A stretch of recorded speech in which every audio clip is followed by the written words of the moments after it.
Hello, good day. So today we will be discussing the problem number 1, analysis of wall footing. So after this, we will proceed to the design of square footing. Unahin muna natin yung analysis, but after this, puro design na tayo para makuha niyo muna yung concept na footing design. So after this, design of square footing design of rectangular footing, design of footing rectangular pero meron na siyang axial and bending. Then combined footing, and lastly, cantilever retaining wall.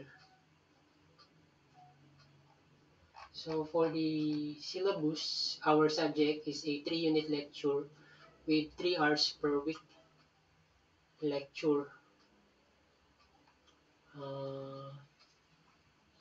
So yan, week 1 is orientation, week 2, introduction. I think this is already on your MS Teams. Then week 4 and 5, design of wall footing or analysis. Week 6, design of square footing. Week 7, prior to the midterm, is design of rectangular footing. So after the midterm examination or midterm, proceed na tayo sa rectangular footing ulit, pero ngayon naman, axial and bending, subjected to axial and bending. Then combined footing, lastly, strap muna pala, then retaining wall. Actually, before, dati, hindi namin naabutan tong strap footing, pero mas inuuna tong retaining wall. Mas importante kasi ito eh. Okay, anyway, pareho lang sila ng concept, yung combined footing tsaka strap footing. Ako rin personally, mas gamit ko yung combined footing compare kay strap. Counterpart kasi ng combined footing itong strap. Okay? So these are the references. And for the grade evaluation, WSS is 50%. Pinakamalaking percentage siya. Attendance 4%. Assignment sheet, work recitation, and other requirement. This pertains to your notebook. So magsasubmit kayo ng notebook at the end of the course. So kung baga niyan, assignment tsaka notebook is equivalent to 6%, 3% sila. Madalang lang ako magpa sheet work tsaka recitation. The passing is 60%. Minsan binababa ko siya depende sa bait ng section, bait ng mga estudyante. Okay. So yun. Again, so these are the problems. Proceed muna tayo sa problem number 1. Okay, so start tayo. The first requirement that we need to check is the size. Enough ba itong 1.8 meter na to na width ng footing? And with this, dapat kapag nag-check tayo ng bearing capacity, bearing pressure under the footing, hindi siya mag-exceed dito sa allowable natin na 215. So to check, the gross pressure, kukompare natin siya sa allowable bearing capacity, is equal to soil pressure, footing pressure plus net pressure due to column load. So gross pressure is equal to unit weight ng soil is 18. Then the depth from the NGL is 0.85. 1.2 minus 0.35 is 0.85. And then the unit weight of the concrete is 24 multiplied by 0.35.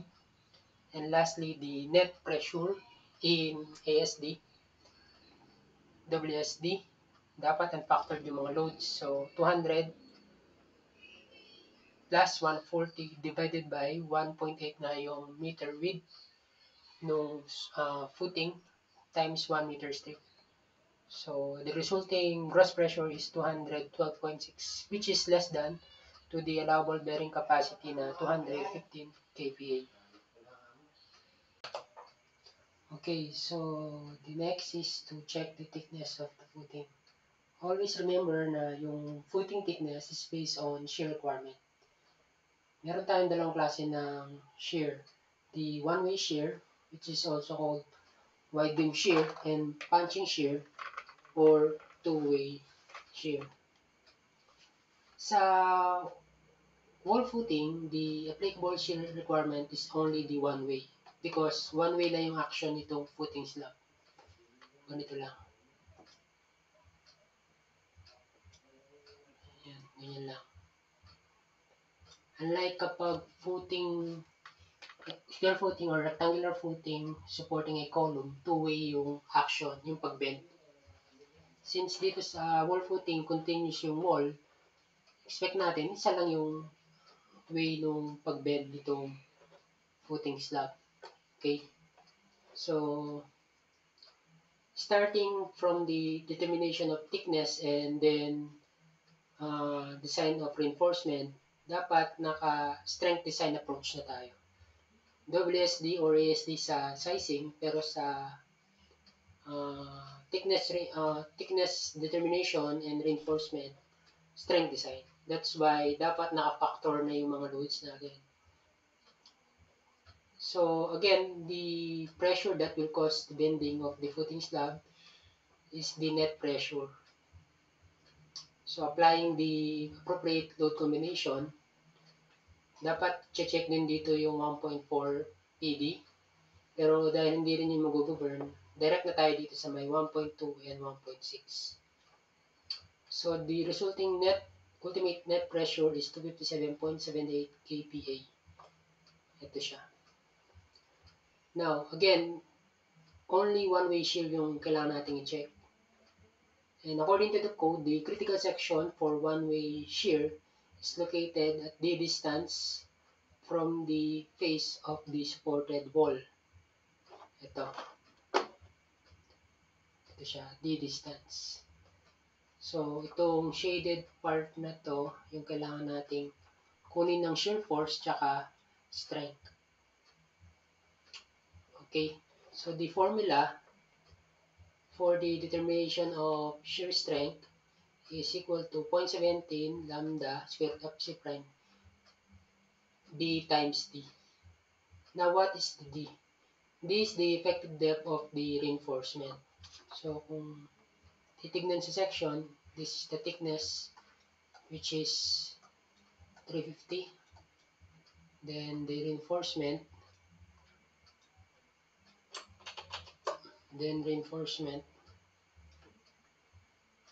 So, the effective D is equal to thickness minus half bar diameter minus minimum concrete cover of 75. So D is equal to 267 mm. Ito, 267. So substituting the unit of this, dapat consistent yung unit. B is 1,000, depth is 267. So always para maging kilonewton, pero dapat lahat in newton and mm yung unit, input unit. So divide lagi ito na 1,000 para maging kilonewton. So the nominal shear strength of the concrete is 238. Wala tayong provided na stirrup, so always the nominal is concrete shear strength only. Multiplying the appropriate load factor, which is 0.75, thus the design shear strength of the concrete for one way is 178. Now, ano ba yung VU? Balik tayo sa taas. The VU is the shear force at the critical section dito. Ano yung shear force yan? Dito. Shear force VU. So, cut tayo ng section dito sa may section AA. Considering the right section, so ito na yung isolated natin. 257, then matitirang dimension nito is 43 mm. Okay. Then, yun, kunin natin shear force na to. So, VU is equal to 257.78 times yung base area nito.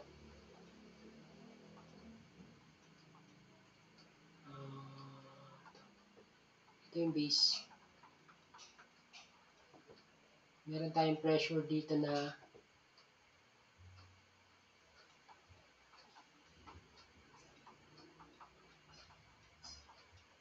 257.78 yata yun.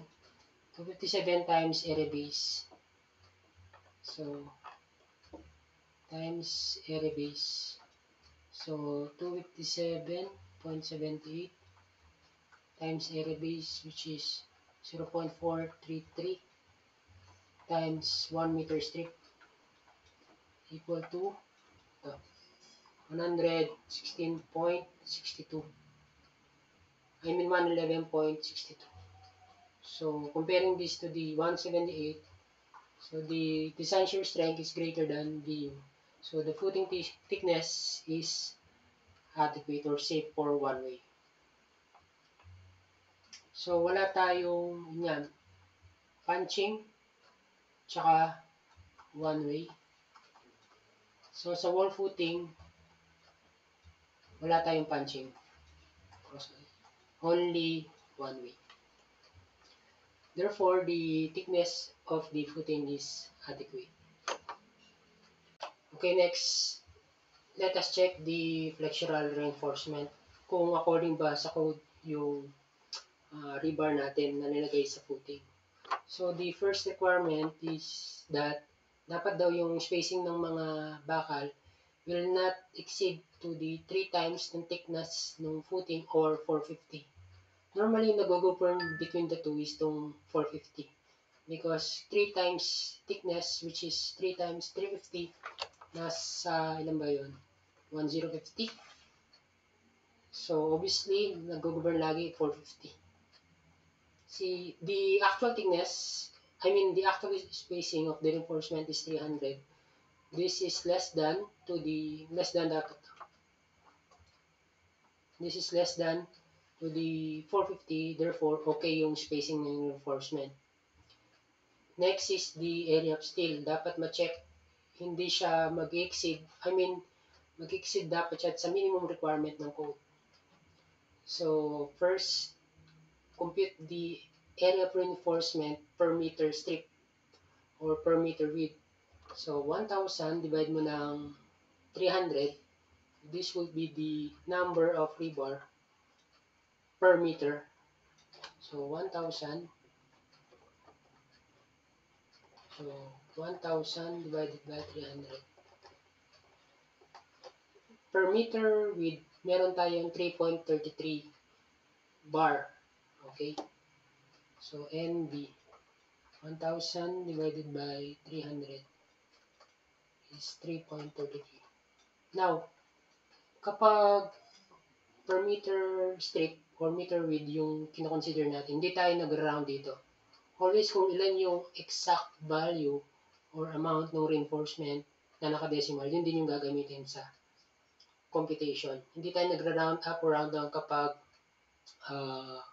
mga per meter width na kinoconsider na spacing. Okay? So, 3.33 times area of rebar. So, per meter, meron tayong 670.21 mm squared per meter again.